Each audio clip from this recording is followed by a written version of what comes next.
नमस्कार दोस्तों, स्वागत है आपके पसंदीदा चैनल स्टोरी जीनी पर। इंडिया, ये नाम सुनते ही एक अजीब सी खुशी और गर्व महसूस होता है। ये देश अपनी संस्कृति और विरासत के लिए जाना जाता है। ये वो देश है जो इतिहास और विविधता में डूबा हुआ है। हर कोने में एक नई कहानी, एक नया रंग है। हिमालय के बर्फ से ढके चोटियों से लेकर दक्षिण के सूरज से नहाए किनारों तक भारत की कहानी सोने के धागे से बुनी हुई एक खूबसूरत साड़ी की तरह है, जो इसके लोगों के साहस और प्रतिभा का प्रमाण है। ये कहानी है एकता और अनेकता की। प्राचीन काल में सोने की चिड़िया के नाम से मशहूर भारत की धन संपदा और ज्ञान ने पूरी दुनिया के यात्रियों और तालिब-ए-इल्म को अपनी ओर आकर्षित किया। ये देश हमेशा से ज्ञान और समृद्धि का केंद्र रहा है। आज भारत महानता के एक नए दौर में प्रवेश कर रहा है। विकास और प्रगति की नई कहानी लिखी जा रही है। प्राचीन ज्ञान की भूमि से आधुनिक सुपर पावर तक का इसका सफर बेमिसाल है। ये सफर है प्रगति और परिवर्तन का। ये है भारत की कहानी, एक ऐसी कहानी जो हर भारतीय के दिल में बसती है। प्राचीन सभ्यताओं, शक्तिशाली साम्राज्यों और मुश्किलों के सामने कभी न झुकने वाली आत्मा की कहानी। ये कहानी है साहस और संकल्प की। ये कहानी आज भी हमें प्रेरित करती है, सोने की चिड़िया से उभरकर एक सुपर पावर बनने की यात्रा। हर कदम पर नए सपने और नए लक्ष्य। सिंध नदी के उपजाऊ मैदान से लेकर हिमालय की मजबूत चोटियों तक भारत सभ्यता का पालना झूल रहा है। ये देश अपनी विरासत और संस्कृति को संजोता है। ये ऐसी धरती है जहां आध्यात्म और ज्ञान को हमेशा से सम्मान की नजर से देखा गया है, जहां प्राचीन ज्ञान आज भी लाखों लोगों का मार्गदर्शन कर रहा है। ये देश है जहां हर व्यक्ति को अपनी पहचान मिलती है। ये है भारत की ऐतिहासिक यात्रा की कहानी, हिमालय जितनी ही ग्रैंड और ऑ इंस्पायरिंग। ये कहानी है जो हर पल नए रंग भर रही है।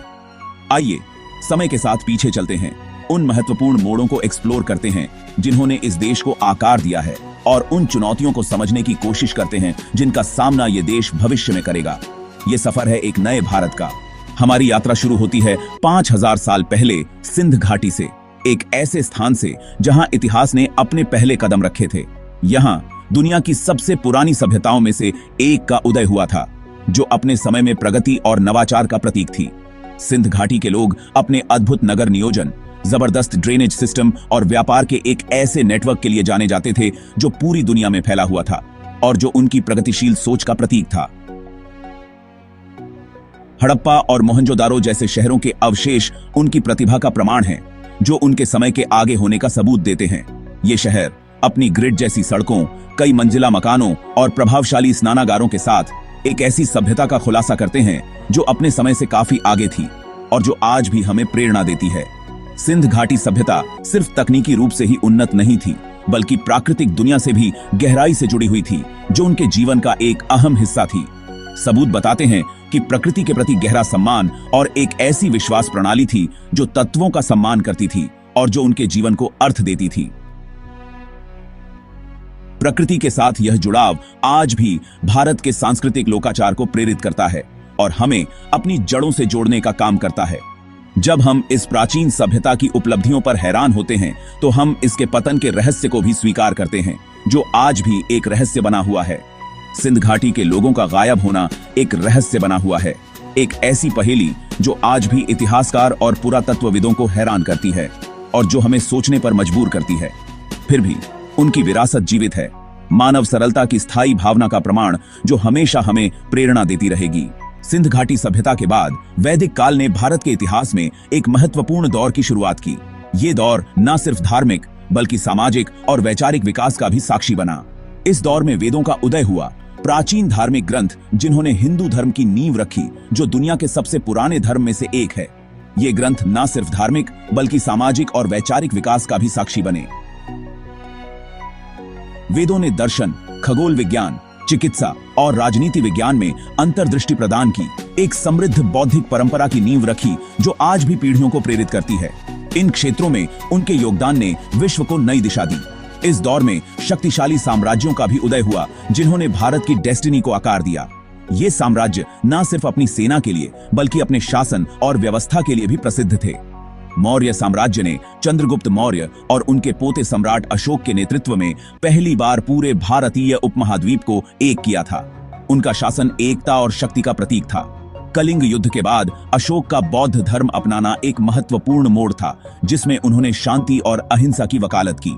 ये परिवर्तन उनके जीवन और शासन में एक नए युग का प्रारंभ था। मौर्य साम्राज्य की विरासत न केवल उसके सैन्य कौशल पर, बल्कि सामाजिक न्याय, सार्वजनिक कार्यों और पूरे एशिया में बौद्ध धर्म के प्रसार पर जोर देने पर भी टिकी हुई है।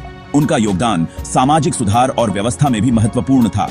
पूरे साम्राज्य में स्तंभों और चट्टानों पर खुदे हुए शिलालेख एक न्यायपूर्ण और दयालु समाज के अशोक के दृष्टिकोण का प्रमाण है। ये शिलालेख उनके आदर्शों और सिद्धांतों का प्रतीक हैं।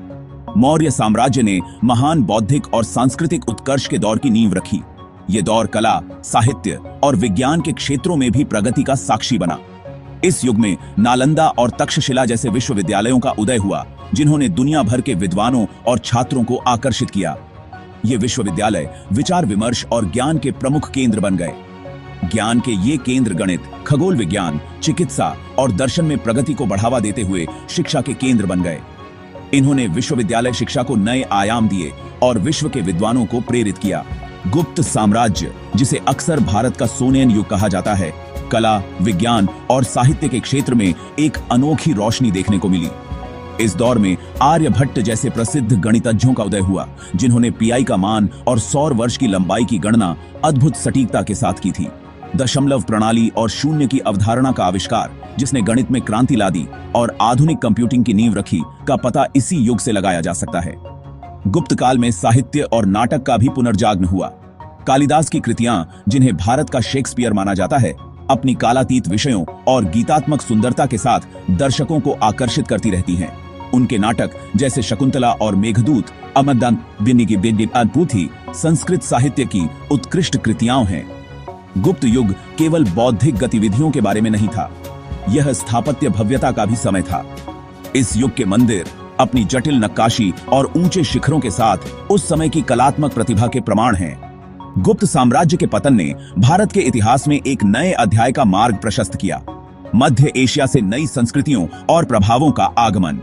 इस्लाम के आगमन के साथ नए विचारों, परंपराओं और स्थापत्य शैली की एक लहर दौड़ पड़ी। 16वीं शताब्दी में बाबर द्वारा स्थापित मुगल साम्राज्य सदियों तक भारतीय उपमहाद्वीप के अधिकांश हिस्सों पर राज करेगा। मुगल, जो अपनी समृद्धि और भव्यता के लिए जाने जाते थे, ने भारत के सांस्कृतिक परिदृश्य पर एक अमिट छाप छोड़ी। ताजमहल, प्रेम का एक स्मारक जिसे सम्राट शाहजहां ने अपनी प्यारी पत्नी मुमताज महल की याद में बनवाया था, उनके स्थापत्य कौशल का प्रमाण है। मुगल काल भी महत्वपूर्ण साहित्यिक और कलात्मक उपलब्धियों का समय था। मुगल दरबार कला और संस्कृति के संरक्षक बन गए।